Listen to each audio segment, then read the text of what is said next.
आज press conference करने का मकसद अपने साथ होने वाली माली और जिनसी ज़्यादती को मंजर आम पे लाना है।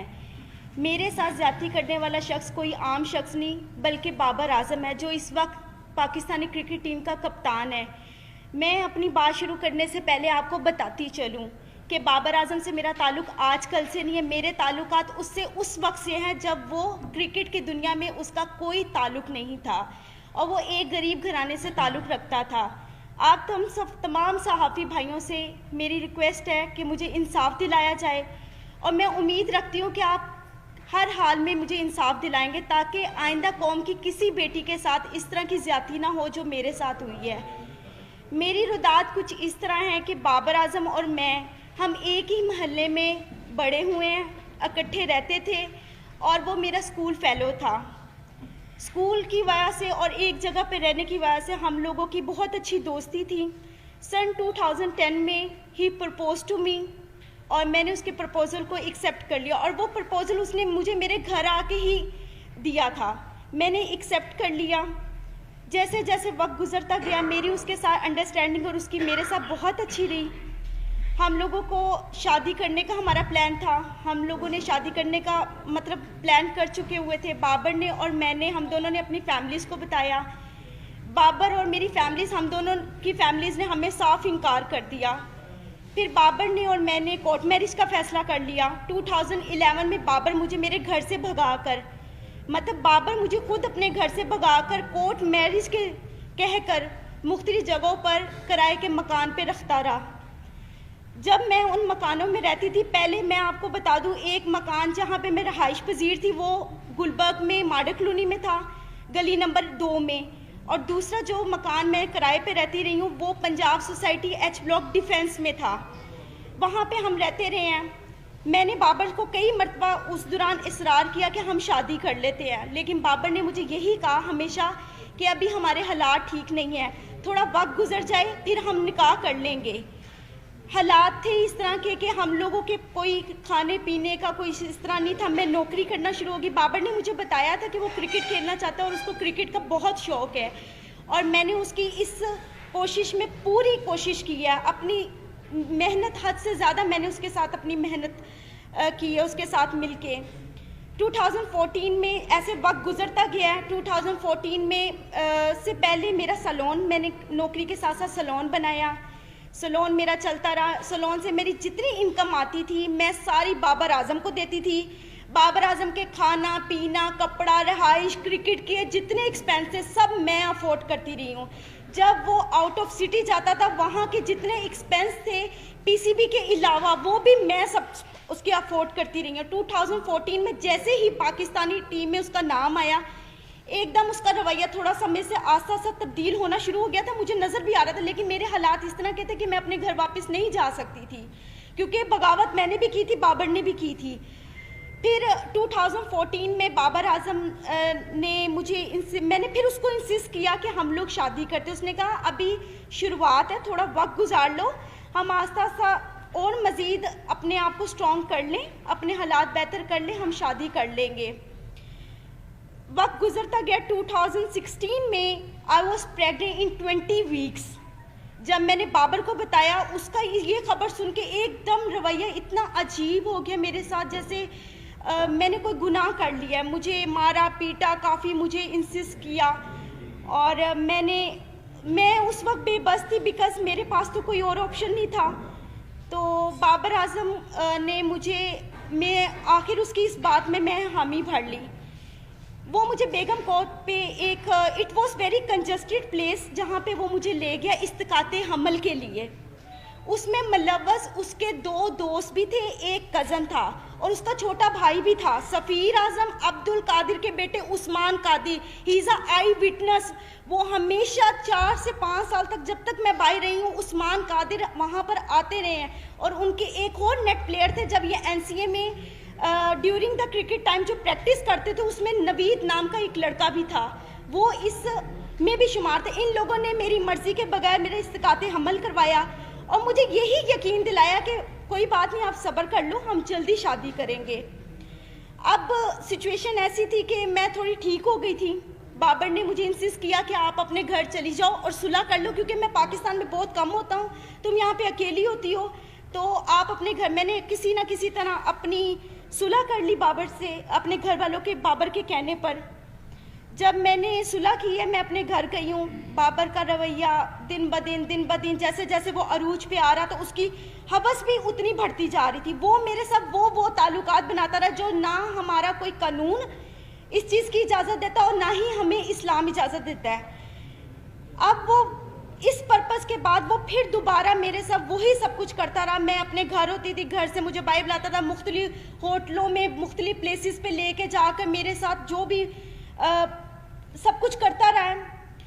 जब ये सब हालात मेरे चलते रहे हैं, 2017 में आखिरकार इसने इतनी मरतबा मुझे मारा, इतनी मरतबा मुझे मारा पीटा, और मुझे कई मरतबा इस दौरान इसने इनकारी भी शादी से की है।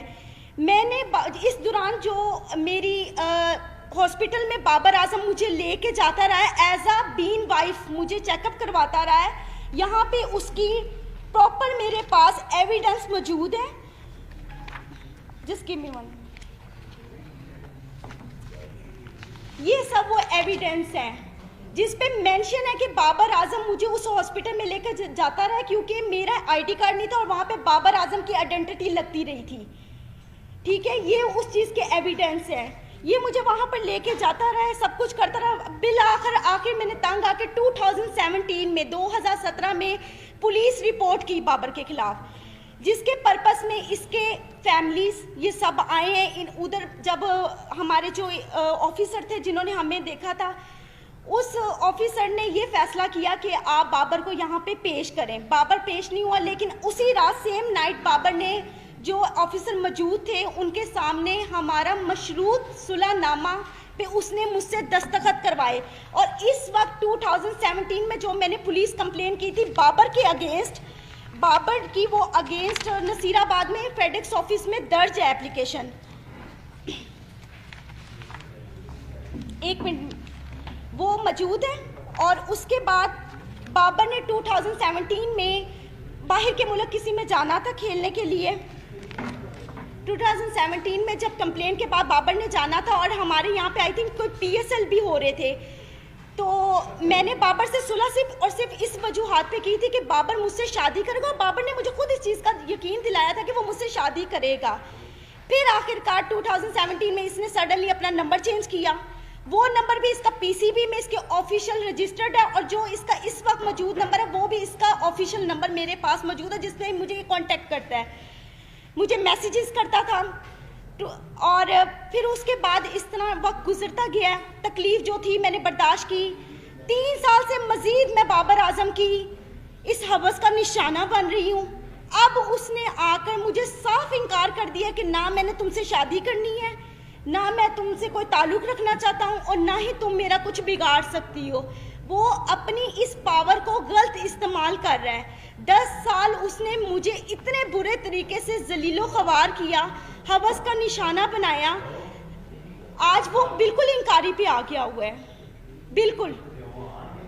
क्योंकि आज से 10 दिन पहले भी मैंने उसके खिलाफ पुलिस कंप्लेन की, क्योंकि 20 नवंबर को जब इसने जाना था, उससे एक दिन पहले, मैं आपको लाइव उस चीज़ के सब सबूत दिखाती हूँ। इसने मुझे कॉल की, इसने कहा अगर तुम किसी भी पुलिस के पास गई या तुमने मुझसे अब मुतालबा शादी का किया तो तुम अपनी जान से भी जाओगे, और तुम्हें यही नहीं पता कि मैं तुम्हारे साथ करूँगा, क्योंकि सारी जिंदगी उसने मुझे मारा पीटा तो वैसे बहुत ज़्यादा है। हद से ज़्यादा ज्यादती के बाद आज मैं यहाँ पे इंसाफ लेने आई हूँ। जी अच्छा, ये आप ना पिछले 10 साल की अपनी और बाबर आजम की गिरफ्तारियों की प्रेस कॉन्फ्रेंस कर रहे हैं। जी, ठीक है ना, आपकी इन गिरफ्तारियों से हमारा क्या लेना देना, पहले ये क्लियर करें। देखिए, आपका लेना देना ये है कि मेरा हक है, मैं कानून के पास जा सकती हूँ। जब मैं कानून के पास गई, मैं DSP के पास गालिब मार्केट गई है, SP गालिब मार्केट ने पहले सुना है, उन्होंने मेरी उस एप्लीकेशन को ट्रांसफ़र कर दिया माडा टाउन DSP के पास। आज तक DSP ने दोबारा मुझे पूछा ही नहीं है। बाबर आजम के पास मेरे तमाम वीडियोस, मेरी हर चीज़ उसके पास मौजूद है, हर चीज़ मौजूद है। सिर्फ वो अपनी पावर दिखाना चाहता है। जहाँ जहाँ पीसीबी ने जहाँ जहाँ इनको कमरे ठहरवाए पाकिस्तान के अंदर जब ये मैचेस खेलते थे, उसके साथ वाला हमेशा कमरा मेरा हुआ है, हमेशा। वो अभी भी अपने नंबरों से मुझे कॉल्स की हैं, उसने मुझे धमकियां दी हैं, डराने की, मारने की, ये सब मौजूद है।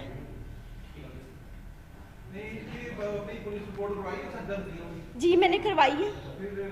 आप जो मेरा लीगल जो प्रोसेस चल रहा है वो आपको यही बता सकते हैं कि क्या लीगल अभी हम लोग एक्टिविटीज़ हमारी इसके खिलाफ हैं। जी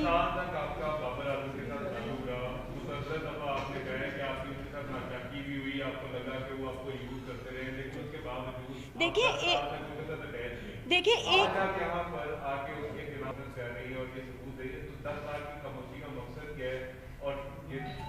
देखिए 10 साल से मैं खामोश तो नहीं थी। मैं तो 2017 में भी गई थी पुलिस के पास, और आपको मैंने वो आई थिंक बताया भी है कि वहाँ पे मेरी कंप्लेंट रजिस्टर थी। फिर भी मैंने सुलह इस बात पे की थी कि मेरे ख्याल में मुझे उससे मोहब्बत थी, हद से ज़्यादा मोहब्बत थी। देखिए बगैर कोई लालच के तो किसी के साथ इस तरह करता नहीं है।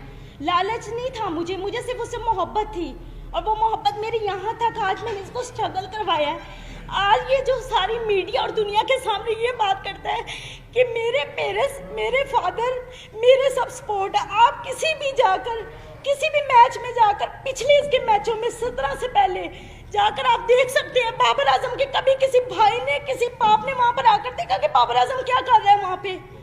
कभी भी किसी ने नहीं देखा। और आज तक 10 सालों में मैं बाबर आजम के एक पैसे की रवादार नहीं हूँ, क्योंकि मैं खुद सेल्फ मेड वूमेन हूँ, खुद कमाने वाली हूँ, क्योंकि मैंने बड़ी मेहनत की है दिन रात इसके पीछे कि ये किसी स्ट्रगल करके इसके किसी मुकाम पे पहुंच जाए। No doubt he is a very brilliant player, उसने मेहनत की है, लेकिन उस मेहनत के अलावा इंसान को और भी चीज़ों की ज़रूरत होती है, मेंटली तौर पे, फिनेंशियली तौर पे। सबसे बड़ा हमारा जो पॉइंट होता है वो फिनेंशियली तौर पे होता है सबसे बड़ा। आज तक बाबर के हर मोबाइल, हर चीज़ का सबूत मेरे पास मौजूद है, हर चीज़। कितने को फाइनेंशियली कितनी सपोर्ट की है आपने बाबर? सर 4 साल में आप सुबह से रात तक, अगर मैं ब्यूटी पार्लर में 30,000 रुपया अर्निंग कर रही हूँ, 40,000 रुपया अर्निंग कर रही हूँ, वो सिर्फ और सिर्फ बाबर आजम के ऊपर ही जा रही है। सर करोड़ों की मलकियत होगी। 70 लाख रुपया का तो मेरे ऊपर सूद चढ़ा के ये गया था, जो मैंने आके 1 साल पहले उतारे हैं। इसको मोबाइल इंस्टॉलमेंट्स पे ले के आईफोन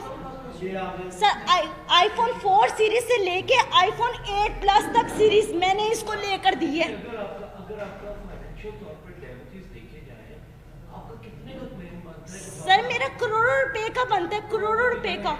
सर देखिए बात बताऊं क्या है, अगर आप किसी के खिलाफ जाना चाहें ना, तो आप उसके प्रूफ भी इकट्ठे कर करके रखेंगे। जिस इंसान का दिल साफ हो वो वहाँ पे कीमतें थोड़ी बैठ के लिख रहा होता है।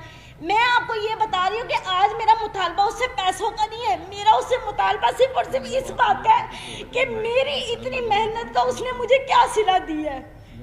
आज जी मैंने दे दी हुई है।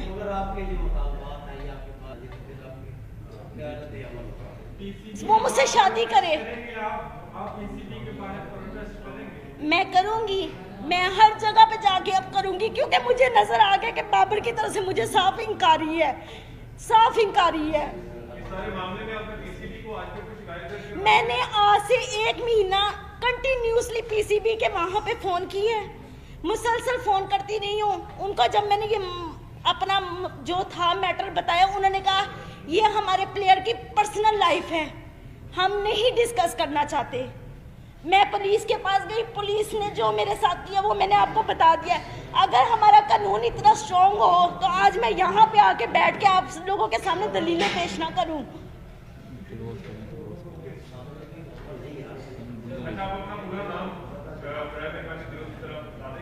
हामिजा जी, हामिजा हामिजा जी, हामिजा। आपकी जो अभी जो मामला हुआ, आपने कहा कि आपकी फैमिली के साथ आपकी सुलह होगी। आज आपके फैमिली के मेंबरान के साथ ताल्लुकात कैसे हैं? क्या आज अपने आप भाई घर में रहती हैं, अपनी फैमिली के पास रहती हैं, या आज? जी मैं अपनी फैमिली के साथ रहती हूँ। मेरी फैमिली इस वक्त मुझे सपोर्ट कर रही है, और तब भी उन्होंने मुझे इंकारी की थी कि ये इस काबिल नहीं है, नहीं ये सब ठीक है। लेकिन अब वो उन्होंने मेरी बात को मानना ही था, क्योंकि मैं इतने सालों बाद घर गई हूँ और वो मेरे रिश्तेदारों को, लोगों को यही बता रहे हैं कि इसकी शादी हो चुकी हुई है। अच्छा, आपके काउंसिल से हमारी रिक्वेस्ट होगी, काइंडली बताइएगा इसका जो केस है उसकी कानूनी टाइप पर क्या जो है वो डेवलपमेंट क्या हो। जी जी मैं बता रहा हूँ जी। इन्होंने 20 नवंबर 2020 को CCPO लॉर्ड साहब को,